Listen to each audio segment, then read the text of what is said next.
parler à Taipei, si je bouscule quelqu'un, le Taïwanais va me regarder avec une tête, va dire pourquoi tu me bouscules. Mais ça, c'est quelque chose, dans la foule, c'est la menace intérieure.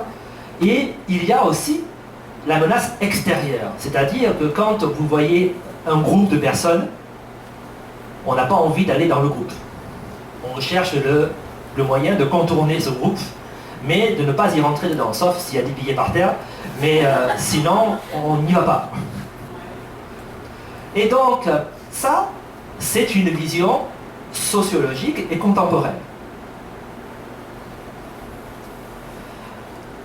Alors, j'ai repris ce schéma parce que notre attaché culturel français, Nicolas Boquet, est venu il y a très peu de temps, il y a 1 ou 2 semaines, à Fougères, mon université, et il est comme moi, il a une formation d'historien, et donc il a présenté, il a fait une conférence à Fougères sur la société civile.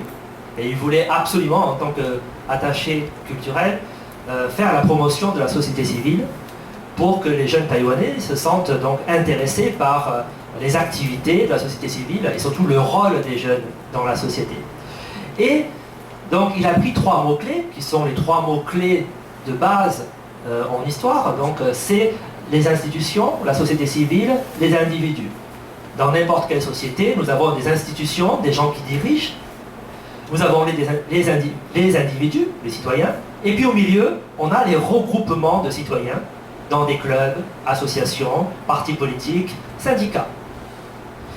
Et donc, c'est dans la société civile qu'il y a des foules, et donc, la foule, c'est ce qui est à la base du système démocratique. Quand il n'y a pas de foule, il n'y a pas de société civile, il n'y a pas de démocratie. D'ailleurs, quand on est dans un pays où il est interdit de se rassembler, c'est-à-dire interdit de faire une foule, c'est un pays où il n'y a pas de société civile, ou très peu, et c'est un pays qui n'est pas démocratique. Alors, à Taïwan, on a la chance de pouvoir le faire. On peut se rassembler, on peut faire ce qu'on veut. Alors, vous avez la chance, surtout pour tous les étudiants que je connais, vous êtes dans une génération vous êtes libre de faire ce que vous voulez. Donc, puisque vous êtes libre, il faut utiliser cette liberté, mais attention, comme toute bonne chose, il ne faut pas en abuser.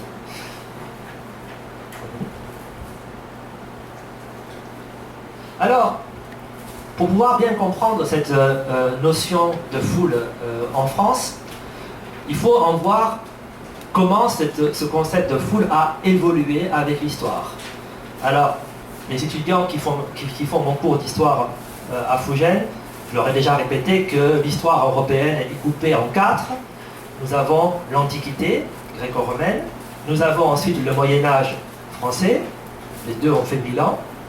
Ensuite, nous avons l'époque moderne, qui va de la Renaissance à la Révolution. Puis, nous avons l'époque contemporaine. Et nous sommes dans l'époque contemporaine. Alors, comment la société européenne a vu la foule, et comment la France, plus particulièrement, après, a vu la foule. Alors, chez les Grecs, il faut bien évidemment voir les grands philosophes, ceux qui sont très connus. Alors là, je vais vous citer Aristote. La foule et les hommes cultivés, tous considèrent que le bonheur, c'est la réussite dans la vie, et c'est la réussite dans l'action. La foule, c'est le peuple. Donc, Aristote dit, texto, directement, la foule, c'est le peuple. Donc on peut inverser, le peuple, c'est la foule. Et pour les Grecs, qu'est-ce que c'est que le peuple? Le peuple, ce sont les citoyens qui votent. Et donc, dès l'origine, la foule, c'est lié à la démocratie. Les Grecs ont inventé la démocratie, et avec cela, ils avaient d'ailleurs un seul mot grec qui ne faisait pas la différence entre le peuple et la foule. D'ailleurs, aujourd'hui, quand on traduit les anciens textes grecs, on a du mal à savoir si c'est peuple ou foule.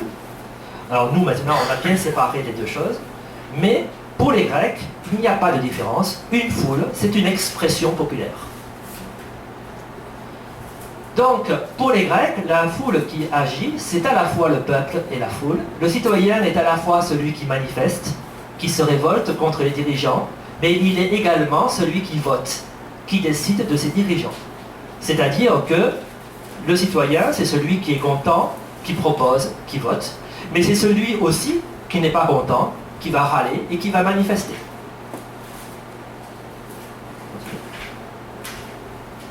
Alors, après les Grecs, nous avons donc notre empire romain.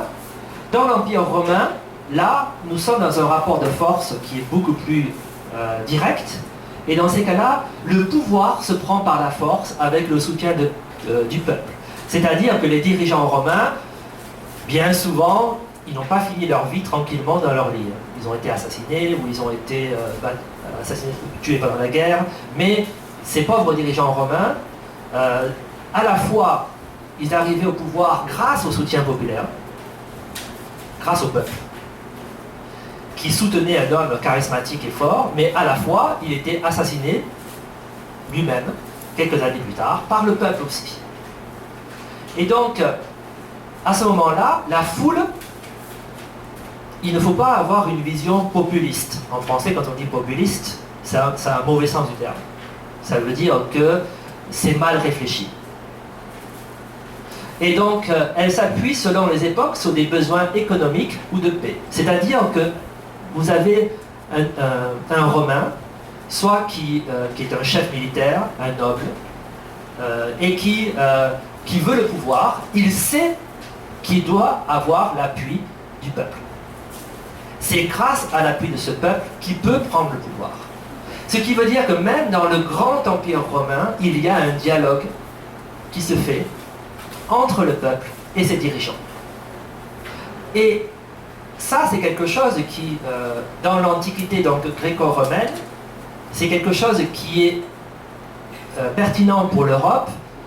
Il y a toujours eu un dialogue plus ou moins direct, alors ça peut être démocratique à l'époque des Grecs, j'allais dire, c'est pour une autocratie après chez les Romains, mais il y a un dialogue entre le haut et le bas.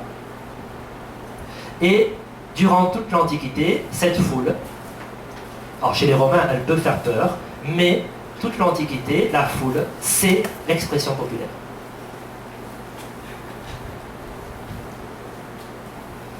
Alors, le Moyen-Âge, là nous rentrons donc, nous avons l'explosion de l'Empire romain, et nous avons donc la création des États européens.